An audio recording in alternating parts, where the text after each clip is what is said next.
आपका स्वागत है जीएस ज्ञान कोर्स पे। आज हम ये जानेंगे कि अगर आप किसी थाना में जाते हो और आप थाना में जाके वहाँ एफआईआर लिखवाना चाहते हो और थाना अध्यक्ष आपको एफआईआर लिखने से मना कर देता है क्योंकि उसके थाने के रेपुटेशन की बात आ जाती है, तो आपको उससे झगड़ने की ज़रूरत नहीं है। आपको उससे झगड़ने की ज़रूरत नहीं है। आपको कुछ स्टेप मैं बताऊंगा, उस स्टेप को फॉलो करना है। उसके बाद थाना अध्यक्ष का बड़े बड़े लोग भी ना आपके एफआईआर को लिखेंगे। तो चलिए शुरू करते हैं आज के वीडियो में। आज हम समझते हैं कि किस प्रकार आप बिना किसी झोर झंझट के अपने एफआईआर को आसानी से थाना में लिखवा सकते हैं। तो चलिए सबसे पहले तो आप एफआईआर समझिए कि एफआईआर होता क्या है। तो एफआईआर यानी फर्स्ट इंफॉर्मेशन रिपोर्ट, इसको हिंदी में बोलते हैं प्राथमिकी की। ठीक है, प्राथमिकी की इत्तला। ठीक है, इसके लिए सेक्शन बनाया गया है सीआरपीसी के अंदर 154 सेक्शन। 154 सेक्शन के अंदर अपराधों को दो श्रेणियों में रखा गया है, एक कॉग्निजेबल और एक नॉन कॉग्निजेबल। ठीक है, तो कभी भी जब भी आप एफआईआर लिखवाने जाते हैं ना, तो कोशिश करा कीजिए कि आप अपना एफआईआर किस में लिखिए, लिखित में लेकर लिखे जाइए। एक सादे पन्ने पर लिख के लेके जाइए। आपको जो भी कि कोई भी प्रॉब्लम हो, किसी भी चीज़ का एफआईआर लिखाने जा रहे हो, तो कोशिश कीजिए कि आप सादे कागज़ पे खुद से लिख कर लेके जाइए। और अगर आप वहाँ नहीं लिखे हैं तो वहाँ पे आप लिखवा भी सकते हैं, लेकिन याद रखिएगा कि जब भी आप एप्लीकेशन खुद से लिख के जाएंगे ना, तो उसकी कॉपी करवा लीजिएगा, फ़ोटो कॉपी। ठीक है, क्योंकि वो काम आएगा बाद में, वो मैं बता दूंगा क्यों काम आएगा बाद में। ठीक है, तो अगर आप मान लीजिए एप्लीकेशन के जैसे अपने एफआईआर को नहीं लिख कर गए, तो वहाँ पर एक अधिकारी, जो पुलिस अधिकारी बैठा रहेगा, उसे आप मौखिक रूप में जो भी चीज़ें घटी है आपके साथ वो बताइए, वो लिखेगा और लिखने के बाद वो पढ़ पढ़ के आपको सुनाएगा। अगर आपको उसमें कुछ बदलाव करवाना है या कुछ करेक्शन करवाना है तो आप करवाइए। उसके बाद आप उसका सिग्नेचर कराएंगे और आप सिग्नेचर कराने के बाद या तो आप सिग्नेचर कीजिएगा या अंगूठा लगाइएगा, और अंगूठा लगाने के बाद वो आपको एक रिसीविंग देगा। ठीक है, या फोटो कॉपी देगा। अगर वो ये चीज़ें नहीं करता है, फोटो कॉपी और ये रिसीविंग आपको नहीं देता है, इसका मतलब आप ये समझ जाइए कि आपका एफआईआर नहीं लिखा गया है। ठीक है, आपका एफआईआर नहीं लिखा गया है। तो जैसे ही आपको ये पता चल जाए कि भाई हमें रिसीविंग और हमें उसका फोटोकॉपी तो मिला ही नहीं, यानी हमारा एफआईआर नहीं लिखा गया है, तो अभी आपको क्या करना है, रजिस्ट्रार पोस्ट या स्पीड पोस्ट के द्वारा वो जो कॉपी आपने करा के रखा था ना, उस कॉपी को, ठीक है, उस कॉपी को कुछ लाइनों के उसके कुछ नीचे कुछ लाइन ऐड कर दीजिए। लाइन में ये ऐड करिएगा कि मैंने यह एप्लीकेशन स्वयं आकर इतने बजे आपके थाने पर, अगर आप उनका नाम पता हो तो नाम भी मेंशन करके दिया था, और उस वक्त हमें रिसीविंग या फोटोकॉपी नहीं मिला था। कृपया करके मैं ये आपको सूचित करता हूं कि वापस आप मेरे इस एप्लीकेशन को अपनाकर हमारे एफआईआर को लिख दीजिए। ठीक है, और फिर जाकर वो आप उसको स्पीड पोस्ट कर दीजिए। हो सकता है कि वो एफआईआर उतना करने पर लिख दिया जाए। अगर ऐसा भी नहीं होता है तो 7 दिनों के बाद, अगर आपका एफआईआर नहीं लिखा जाता है तो 7 दिनों के बाद अपने एसपी से जाकर मिले।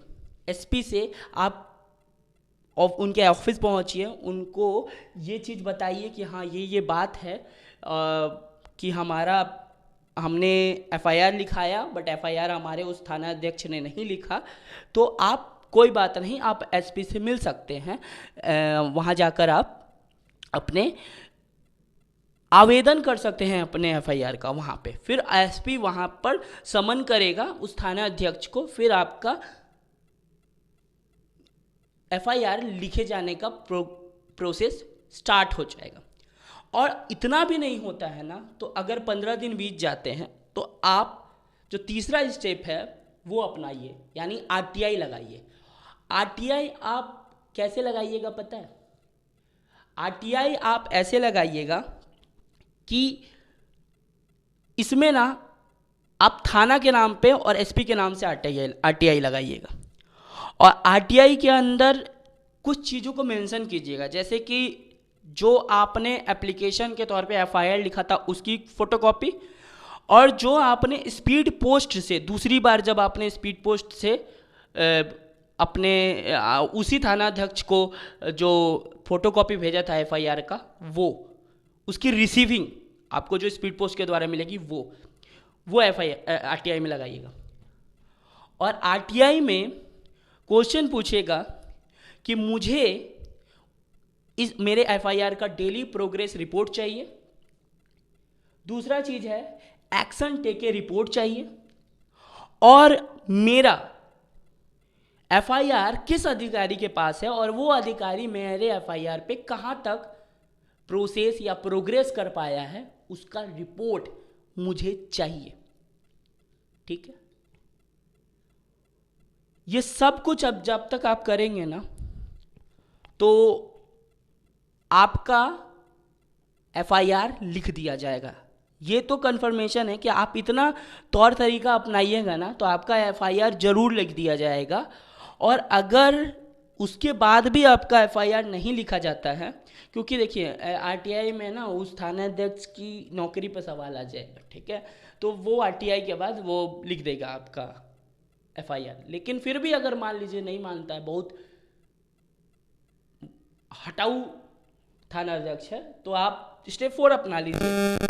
आप सीआरपीसी सेक्शन 156 का यूज कीजिए, मेट्रोपॉलिटन मजिस्ट्रेट के पास जाइए और मेट्रोपॉलिटन मजिस्ट्रेट के पास आवेदन लगाइए कि इस थाना ने मेरा एफआईआर नहीं लिखा है।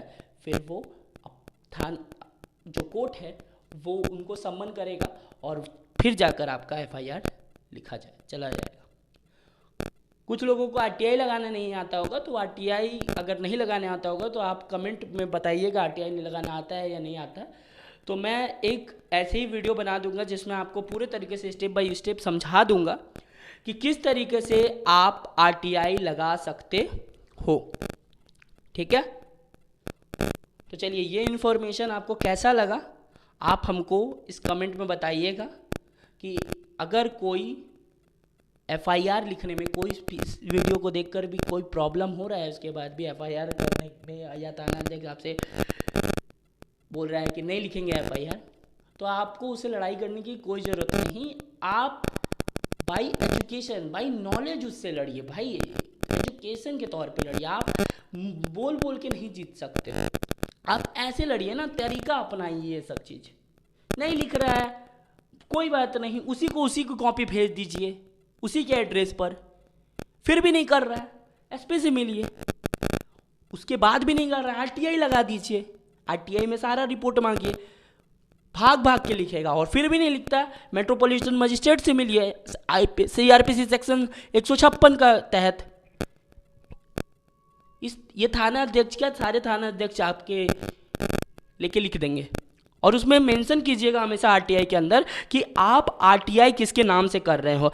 आरटीआई हमेशा उस थाना के नाम से ही कीजिएगा जिस थाना में आप गए थे एफआईआर लिखवाने, और एसपी के नाम से कीजिएगा क्योंकि आप एसपी ऑफिस पे भी गए थे।